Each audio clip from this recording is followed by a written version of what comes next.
ప్రభు యేసుక్రీస్తు నామములో మీ అందరికీ శుభములు. సామాన్య 2వ గురువారము. తన ద్వారా దేవుని చేరువారిని రక్షించుటకు ఆయన చిరంజీవి అయి ఉన్నాడు.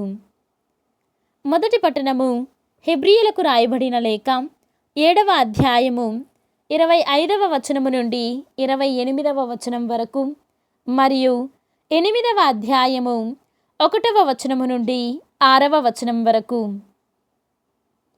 సహోదరులారా, ఆయన ప్రజల పక్షమున దేవునికి మనవి చేయుటకు శాశ్వత జీవి అయి ఉన్నాడు. కావున తన ద్వారా దేవుని చేరువారిని రక్షించుటకు ఆయన ఇప్పుడు ఎల్లప్పుడూ సమర్థుడే. కావున ఇట్టి ప్రధాన యాజకుడు మనకు ఉండుట సమంజసమే. ఆయన పవిత్రుడు, నిర్దోషి, నిష్కల్మషుడు. పాపాత్ములగు మనుషుల నుండి వేరు చేయబడి జ్యోతిర్మండలము కంటే ఉన్నతుడుగా చేయబడిన వాడు. ఆయన ఇతర ప్రధాన యాజకుల వంటి వాడు కాదు. ప్రతి దినము మొదట తన పాపముల కొరకు, తరువాత ప్రజల పాపముల కొరకు బలులను అర్పింపవలసిన అవసరము ఆయనకు లేదు. తనను తాను అర్పించుకొనినప్పుడు ఒకే ఒక బలిగా శాశ్వతముగా అర్పించుకొనెను. మోషే చట్టము బలహీనులగు వ్యక్తులను ప్రధాన యాజకులుగా నియమించును. ఆ చట్టమునకు తదుపరి కాలమున వచ్చిన దేవుని ప్రమాణ వాక్కు సర్వదా సంపూర్ణుడుగా చేయబడిన దైవపుత్రుని నియమించెను. మనము చెప్పుచున్న విషయ సారాంశమిది. పరలోకమున సర్వేశ్వరుని సింహాసనము కుడి ప్రక్కన కూర్చుండి ఉండెడి ప్రధాన యాజకుని మనము పొందియున్నాము. ఆయన పరమ పవిత్రమగు అనగా మానవ నిర్మితము కాని దేవునిచే ఏర్పరపబడిన నిజమైన గుడారమున ప్రధాన యాజకుడుగా ఉండును.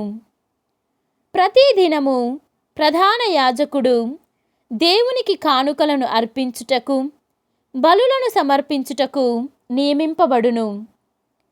కనుకనే మన ప్రధాన యాజకుడు సమర్పించుటకు ఏదియో ఒకటి ఉండవలెను. ఆయన ఇంకను భూమి యందే ఉన్నచో యూదుల నిబంధనలను అనుసరించి కానుకలను అర్పించు యాజకులు ఉన్నారు. కనుక ఆయన యాజకుడే కాకపోయి ఉండును. యాజకులుగా వారు చేయు పని యథార్థముగా పరలోకమందుండు దానికి కేవలము అనుకరణము, ఛాయా మాత్రమునై ఉన్నది. మోషే నాటి వలె నేటికి అట్లే ఉన్నది. గుడార నిర్మాణ సమయమున పర్వతముపై నీకు ప్రదర్శింపబడిన మాదిరిగా అన్నీ అమర్చబడునట్లు జాగ్రత్త పడుము అని దేవుడు అతనితో చెప్పెను. మరింత గొప్ప విషయములను గూర్చిన వాగ్దానములపై ఆధారపడి ఉందందున దేవునికి మానవులకు మధ్య ఆయన ఏర్పరిచిన నిబంధన మరింత శ్రేష్టమైనది. అట్లే వారికంటే చాలా గొప్పదగు యాజకత్వ కార్యము యేసునకు ఇయ్యబడెను. ఇది ప్రభువాక్కు. సర్వేశ్వరునికి వందనములు. భక్తి కీర్తన. ప్రభు, నీ ఆజ్ఞలను పాటించుటకు వచ్చి తినని నేను పలికి తిని, నీ చిత్తమును పాటించుటయే నాకు పరమానందము.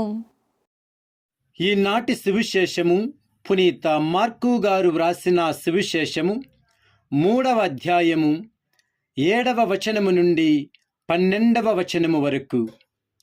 యేసు తన శిష్యులతో సరస్సు తీరమును చేరగా గలిలయ, యూదయ నుండి కూడా విస్తార జనసమూహము ఆయన యొద్దకు వచ్చెను.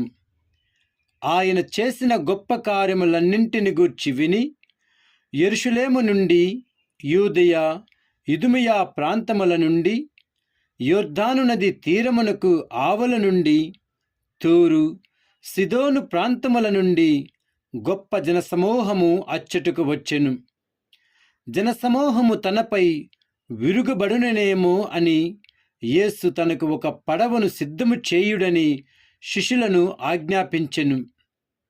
ఏలైనా ఆయన రోగులను అనేకులను స్వస్థపరచియుండెను. అందుచే ఆయనను స్పృశించుటకై రోగులు అనేకులు తొక్కిసలాడుచు పై పడుచుండిరి. దయ్యములు పట్టిన వారు ఆయనను చూడగనే ఆయన ముందు సాగిలపడి, నీవు దేవుని కుమారుడువు అని కేకలు వేసిరి. కాని తనను ప్రకటింపవలదని ఆయన వారిని గట్టిగా ఆజ్ఞాపించెను.